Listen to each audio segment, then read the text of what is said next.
வாழ்நாள் பூரா வீல் சேர்ல இருக்கிற மாதிரி வந்துடுறாங்க. எனக்கு அதை பத்தி தெரிய வரும்போது எனக்கு 18 வயசுல விபத்து நடந்து நான் இப்படி ஆயிட்டேன்.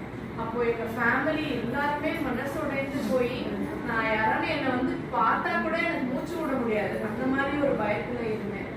ஆனா அதுக்கப்புறம் எங்க அப்பா இறந்து போய் நானே சம்பாதிக்கணும் என் குடும்பத்துக்காகன்னு ஒரு நிலைமை வந்தா கூட என்னை விட ரொம்ப மோசமா நிறைய பேர் இருக்காங்கன்னு தெரிய வந்தது. பிகாஸ் இந்த மாதிரி வீல் சேர்ல என்ன மாதிரி இருக்கக்கூடிய 2 பெண்கள் அவங்க ஃபேமிலியே அவங்கள வந்து நீ எல்லாம் தண்டை சொல்லுங்க, நீ ஏன் உயிரோட இருக்க, நீ எங்க மேல ஒரு வாரமா இருக்க, நீ எல்லாம் ஒரு கர்ஸ் அப்படின்னு சொல்லி ஒரு சாபக்கேடு அப்படின்னு சொல்லி அவங்களுக்கு பாய்சன் கொடுத்து சாகடிச்சிட்டாங்க. 3 மாசத்துக்குள்ள 2 பெண்கள் அந்த மாதிரி இறந்து போனதும் எனக்கு தாங்கிக்கவே முடியல. அந்த மாதிரி எந்த மாதிரியும் கிருத்திகா மாதிரியும்